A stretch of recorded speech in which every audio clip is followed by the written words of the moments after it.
आज की इस खास वीडियो में हम एक ऐसे विषय पर बात करने जा रहे हैं जिसे सुनकर आपके रोंगटे खड़े हो जाएंगे, क्योंकि पितृपक्ष यानी श्राद्ध के समय में हर इंसान अपने पितरों की आत्मा की शांति के लिए कुछ ना कुछ जरूर करता है। कोई दान करता है, कोई तर्पण करता है, कोई तरह तरह के उपाय करता है। लेकिन क्या आपने कभी सोचा है कि जब पितृपक्ष के 16 दिन चल रहे होते हैं तो हमें तुलसी के पौधे में जल देने के क्या परिणाम मिल सकते हैं? यह हमारे लिए सकारात्मक हो सकता है या फिर नकारात्मक, क्योंकि हर भारतीय के घर में तुलसी का पौधा पाया जाता है और रोजाना हर भारतीय महिला तुलसी के पौधे में जल देती है। शाम के समय में दीपक प्रज्वलित करती है। लेकिन पितृपक्ष के 16 दिन जो पूरी तरह से पितरों को समर्पित है, उस दौरान हमें तुलसी के पौधे में जल देना है या नहीं देना है, किन बातों का ध्यान रखना है, आज की वीडियो में आपको पूरी जानकारी मिलेगी। इस वीडियो को बिल्कुल अंत तक देखना, और अगर आप भी चाहते हैं आपके पिता आपसे प्रसन्न रहें तो इस वीडियो को लाइक करके कमेंट बॉक्स में जय पितृदेव जरूर लिख देना। यह केवल एक सामान्य धार्मिक काम नहीं है, बल्कि यह आपके जीवन में सकारात्मक और नकारात्मक यानी अच्छा और बुरा दोनों तरह का प्रभाव डाल सकता है।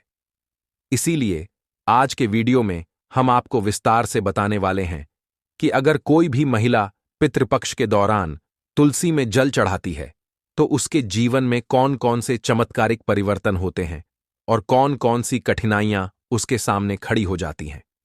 क्योंकि जाने अनजाने में हम ऐसे कई काम करते हैं जो कभी तो हमारे लिए अच्छे निकलते, लेकिन कभी कभी बहुत बुरे साबित होते हैं। सबसे पहले हम बात करेंगे सकारात्मक पहलू की। पितृपक्ष के दौरान अगर कोई भी महिला अगर तुलसी के पौधे में जल देती है तो उसका क्या अच्छा परिणाम उसकी जिंदगी में आ सकता है। बहुत ध्यान से हमारी बात को सुनना। जब आप इस वीडियो को अंत तक देखेंगे तो आपके मन के बहुत सारे सवालों का जवाब आपको मिल जाएगा। और एक बात तो तय है, जाते जाते पितृपक्ष के बाद आपके पितृ आपको आशीर्वाद देकर जाएंगे। बस इस वीडियो को अंत तक देख लेना। तुलसी को हमारे धर्म में माता का स्थान दिया गया है और पितृपक्ष के दिनों में तुलसी पर जल अर्पण करने से पितरों की आत्मा को शांति मिलती है। जब औरत तुलसी पर जल चढ़ाती है तो घर के वातावरण में एक दिव्य कंपन उत्पन्न होता है जो नकारात्मक शक्तियों को दूर कर देता है। जैसे कि आप सुबह सुबह स्नान करके जैसे ही तुलसी माता में जल अर्पित करती हैं, वैसे ही इधर घर में सकारात्मक आवृत्ति का कंपन शुरू हो जाता है। चारों ओर सकारात्मकता छाने लगती है जिससे बुरी आत्माएं होती हैं। घर में नकारात्मक साया होता है, वह दूर भाग कर चला जाता है। यही कारण है कि जिन घरों में तुलसी होती है और जिस घर की महिलाएं पितृपक्ष के 16 दिनों में तुलसी पर श्रद्धा से जल चढ़ाती हैं, वहां हमेशा लक्ष्मी जी का निवास होता है। वहां पर पैसों की आवक कम नहीं होती, चारों तरफ से पैसा ही पैसा आता है और वह घर का मुखिया कभी कंगाल नहीं होता।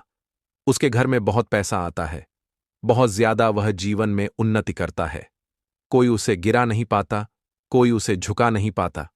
अचानक घर में रुका हुआ पैसा आने लगता है। संतान की पढ़ाई में आ रही बाधाएं दूर होती हैं और पति पत्नी के बीच में जबरदस्त प्रेम बना रहता है। यही नहीं, कई बार तो देखा गया है कि जिन घरों में काफी सालों से संतान की कमी थी, बच्चा हो ही नहीं रहा था, तमाम तरह के ट्रीटमेंट करवा लिए, तमाम तरह की औषधि ले ली, लेकिन फिर भी संतान योग नहीं बन रहा था। तो पितृपक्ष के दौरान सच्ची श्रद्धा से तुलसी माता में जल दिया जाता है तो संतान योग भी बन जाता है। और यही नहीं, तुलसी की पूजा करने से मातृत्व का आशीर्वाद प्राप्त होता है जिससे कि जल्द ही गोद भरा जाती है। लेकिन हर सिक्के के दो पहलू होते हैं। हमने आपको बता दिया कि पितृपक्ष में तुलसी को जो महिला जल देती है उसको क्या अच्छा मिल सकता है, लेकिन अगर यह क्रिया गलत ढंग से की जाए तो बहुत भयानक परिणाम आ सकते हैं। और वह चीजें आपको जानना बड़ी जरूरी है, क्योंकि कभी कभी तो हम इसलिए उपाय करते हैं कि हमारा काम बनेगा, हमारे पितृ प्रसन्न होंगे, लेकिन मान लो तुमने वह क्रिया सही ढंग से नहीं की तो पितृ को प्रसन्न करने के बजाय तुम और ज्यादा क्रोधित कर दोगे। इसीलिए आज का वीडियो अंत तक देखना, तभी तुम्हें ज्ञान मिल पाएगा, तभी तुम्हें सही सलाह प्राप्त हो पाएगी। क्योंकि जमाने के लोग तो तरह तरह की बातें करते हैं, हमें उनकी बातों में नहीं फंसना है। हमें गुरु जी की बात माननी है और आगे वीडियो को बिल्कुल अंत तक देखना है। देखिए, पितृपक्ष के दिनों में तुलसी पर जल चढ़ाने का नियम है, और इस नियम को अपनाकर सावधानी को बरत कर ही हम लाभ हासिल कर सकते हैं। आप तुलसी में जल चढ़ाना चाहती हैं तो कभी भी नहीं चढ़ा सकती। आपको सुबह के समय ही तुलसी में जल चढ़ाना होगा, खासतौर पर ब्रह्म मुहूर्त में, और वह भी शुद्ध भाव से। आपको तुलसी माता में दोपहर को या शाम को जल नहीं चढ़ाना है।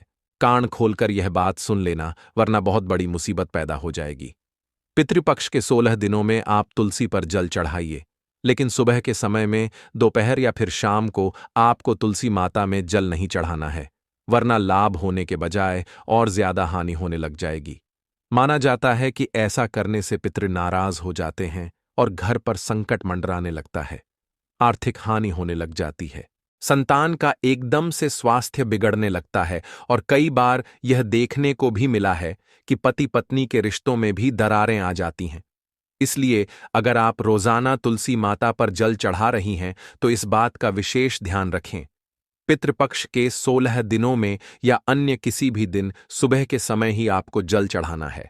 दोपहर या शाम के समय जल नहीं चढ़ाना है, वरना आप करने तो अच्छा जाओगे, लेकिन और ज्यादा बुरा हो जाएगा। इसी के साथ साथ तुलसी पर जल चढ़ाते समय महिला अशुद्ध नहीं होनी चाहिए। यह कार्य भी आपके पितरों को दुख पहुंचाता है। कई बार क्या होता है, कुछ महिलाएं स्वच्छता का ध्यान नहीं रखती, सुबह उठती है, नहाती धोती नहीं है और तुरंत तुलसी माता पर जल चढ़ा देती है। ऐसा करना भी मुश्किलों में आपको डाल देगा, और इसका परिणाम ऐसा होता है कि घर में क्लेश होने लग जाता है, कलह होने लग जाता है, मानसिक तनाव होने लग जाता है। एक और महत्वपूर्ण बात जो आपको बहुत ध्यान देनी होगी कि जब आप पितृपक्ष के दौरान तुलसी में जल चढ़ा रहे हैं तो आपके मन में श्रद्धा होनी चाहिए, अच्छा भाव होना चाहिए। अगर आप एक सामान्य पौधा समझकर अपनी जिम्मेदारी न समझते हुए केवल फॉर्मेलिटी के लिए तुलसी पर जल चढ़ाएंगे तो वह आपको शुभ परिणाम नहीं देगा। यह बात आप कान खोलकर सुन लेना। अगर यह बात आपने नहीं समझी तो आपको पितृपक्ष के दौरान भयंकर मुसीबतों का सामना करना पड़ सकता है। दिखावे के लिए यह काम बिल्कुल भी नहीं करना है, क्योंकि आज के जमाने के लोग दिखावे के शौकीन हैं। उन्हें स्टोरी बनानी है, स्नैप बनाना है, और यही करने के लिए वह सब धार्मिक क्रिया करते। तुम्हें ऐसा जीरो ओलॉक नहीं करना है, वरना जीवन में बिना बुलाए परेशानियों को न्योता दे दोगे।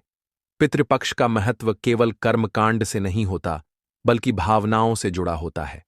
इसलिए अगर तुलसी पर जल चढ़ाते समय मन में करुणा है, प्रेम है और सच्ची श्रद्धा है तो आपके पितृ आपसे जरूर प्रसन्न होंगे, और उनकी कृपा से आपके घर परिवार में स्वस्थ माहौल होगा, सुख समृद्धि होगी, सुखी संतान होगी, सब कुछ सुखमय होगा।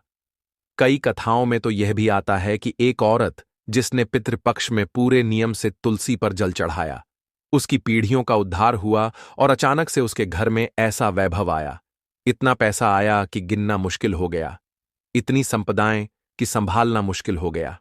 आप भी यह सब हासिल कर सकते हैं, लेकिन आपके इरादे नेक होने चाहिए।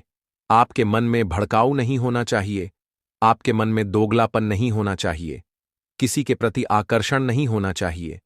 उस समय पूरा ध्यान आपका तुलसी माता में, भगवान विष्णु में, आपके पितरों में होना चाहिए। आपको हम एक और बहुत जरूरी बात बताना चाहते हैं। इस वीडियो को बिल्कुल अंत तक देखना। तुलसी पर जल चढ़ाते समय कोई औरत मन ही मन अगर अपने पितरों से प्रार्थना करती है तो उसकी पुकार सीधे पितरों तक पहुंच जाती है। जब भी कोई महिला तुलसी के पौधे में सुबह सुबह जल चढ़ाएं तो अपनी जो भी कामना है अपने मन में दोहराएं। आपकी वह मनोकामना आपके पितरों तक पहुंचेगी और वह जल्द ही उसे पूरा कर देंगे। उनका आशीर्वाद आपके जीवन को बदल देगा। लेकिन अगर कोई औरत जल चढ़ाने के बाद तुरंत गंदे गंदे शब्द बोलती है, किसी की बुराई करती है, दूसरों को अपमानित करती है, घर में क्लेश मचाती है, तो यह भी तुलसी का अपमान होता है। क्योंकि आप एक समय पर तो धार्मिक कार्य कर रहे हैं और वह हुआ और आप लोगों का अपमान करने लग गए, लोगों की बुराई करने लग गए, बेईमानी करने लग गए, तो ऐसे अपमान से आपके पितर भी नाराज हो जाते हैं। ये बात ध्यान रख लेना। तुलसी माता सिर्फ एक पौधा नहीं है, बल्कि देवी लक्ष्मी और भगवान विष्णु का प्रतीक है। इसलिए पितृपक्ष में औरतों को तुलसी पर जल चढ़ाते समय विशेष सावधानी रखनी चाहिए।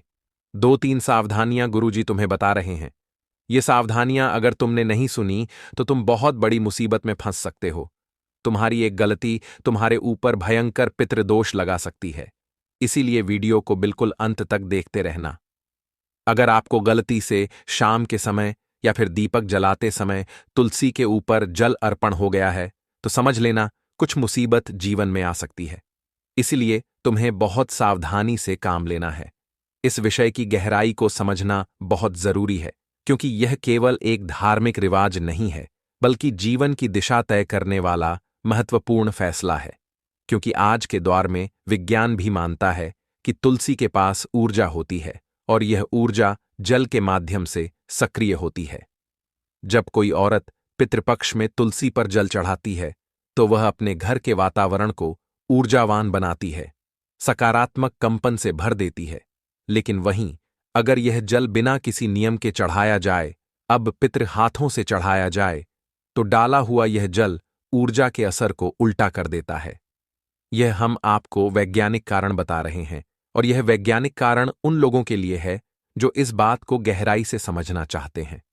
अब जरा आप खुद विचार करके सोचिए, यह विषय कितना गहरा है कि आप कितनी बारीकी से हमारे आर्षि मुनियों ने हर नियम को बनाया है। पितृपक्ष में तुलसी की पूजा करना बहुत सकारात्मक परिणाम देता है, धन आगमन का सूचक होता है, परिवार में शांति, रोगों से मुक्ति, पितरों की आत्मा को शांति, संतान की उन्नति। वहीं कई प्रकार के नकारात्मक परिणाम, जैसे कि घर में क्लेश हो रहा है, आर्थिक संकट है, रिश्तों में दरार है, संतान को कष्ट हो रहा है, ये सारी मुश्किलें दूर हो जाती हैं। लेकिन इतना ध्यान रखना, नियम कायदों का पालन करना होगा। तुलसी के पौधे में बेटाइम जल नहीं चढ़ाना है कि जब आपको मौका मिला, जब आप फ्री हो गए, दिन में चढ़ा दिया, शाम को चढ़ा दिया। यह चीजें बड़ी मुश्किल में आपको डाल सकती हैं। आप बस इतना ध्यान रखना कि आपको अगर अपने घर को स्वर्ग बनाना है तो यह नियम अपनाना है। अगर यह नियम टूट गए तो नर्क का द्वार भी खुल जाएगा। इसलिए सावधान रहना और जागरूक रहना, अपने पितरों का आशीर्वाद लेने का यही सही मार्ग है। पितृपक्ष के 16 दिन जब हमारे पितृलोग हमारे घर में आते हैं, और इन 16 दिनों में हमारे पास वह मौका होता है कि हम उनके निमित्त कुछ करके उनकी आत्मा को शांति प्रदान कर सकें, उनकी अधूरी इच्छाओं को पूरा कर सकें। और जब वह आपके घर आते हैं तो आपसे अभिलाषा रखते हैं कि आप उनके लिए कुछ करेंगे, आप उनके निमित्त दान करेंगे, आप उनके निमित्त तुलसी में जल चढ़ाएंगे, आप उनके निमित्त ब्राह्मण भोज कराएंगे। लेकिन जब आप यह सब काम दिल से नहीं करते या फिर करना भूल जाते हैं तो उन्हें बड़ा बुरा लगता है। 16 दिन वह आपके घर में तो रहते हैं, लेकिन काफी दुखी मन से, और 16 दिन बाद जब वह जाते हैं तो आपको आशीर्वाद देने के बजाय क्रोध देकर जाते हैं, और जाते जाते भी उनके चेहरे पर संतुष्टि का भाव नहीं होता। इसलिए आपको एक बात ध्यान से समझ लेनी है कि पितृपक्ष के इन 16 दिनों में आपको अपने पितरों को नाराज नहीं करना है। आपको उनके निमित्त सब कुछ करना है। तुलसी में जल देना है तो सही समय पर सुबह के समय देना है, इससे लाभ ही लाभ होगा। ब्राह्मण भोज भी करवाना है, गौ माता को चारा भी खिलाना है, और गरीबों की मदद भी करनी है। क्योंकि साल में 365 दिन होते हैं। हम जितना दान पुण्य करते हैं वह हमारे हिस्से में आता है। लेकिन साल के यह जो 16 दिन है, जिन्हें हम पितृपक्ष के दिन कहते हैं, श्राद्ध के दिन कहते हैं, ये बहुत खास होते हैं। इसमें जो भी हम दान करते हैं वह हमारे पितरों को जाता है, उन्हें तृप्ति मिलती है। तो जरा आप सोचिए, कोई आपके माता पिता हैं, वह खुश होंगे तो आपको कितना अच्छा लगेगा। उसी प्रकार से आपके पितृ आपके माता पिता ही तो हैं, जो आपके पूर्वज हैं। आप अपने दादाजी को जानते हैं, पर दादाजी को जानते हैं, लेकिन उससे पहले आपकी कितनी पीढ़ियां रही होंगी, आप उन्हें नहीं जानते। लेकिन हमें मौका मिला है उनका उद्धार करने का, हमें मौका मिला है उनको मुक्त कराने का, या उनके पास जाने की बात है, अधूरेपन को दूर करने का, उनकी अधूरी इच्छाओं को पूरा करने का। तो यह पितृपक्ष का समय आपकी किस्मत बदल सकता है। आप इस बात का ध्यान रखना कि तुलसी के पौधे में अगर जल चढ़ा रही है तो आपका शुद्ध भाव होना चाहिए, आपका सही समय होना चाहिए, और नियम पवित्र होने चाहिए। अस्वच्छता, गंधापन या फिर टाइम के साथ छेड़खानी नहीं चलेगी, तभी मित्र प्रसन्न होंगे। आपके घर में सुख, समृद्धि, शांति का निवास होगा। जो आपने सोचा था वह आपको मिल जाएगा। हर हाल में आपका परिवार सुखी हो जाएगा। पितृदोष से आपको मुक्ति मिल जाएगी। जो काम आधे अधूरे में अटके हुए थे वह बनने लगेंगे और फिर आपको कहीं भी हाथ फैलाने की जरूरत नहीं पड़ेगी। आपके मित्र आपको इतना कुछ देकर जाएंगे कि आप संभालते संभालते थक जाएंगे।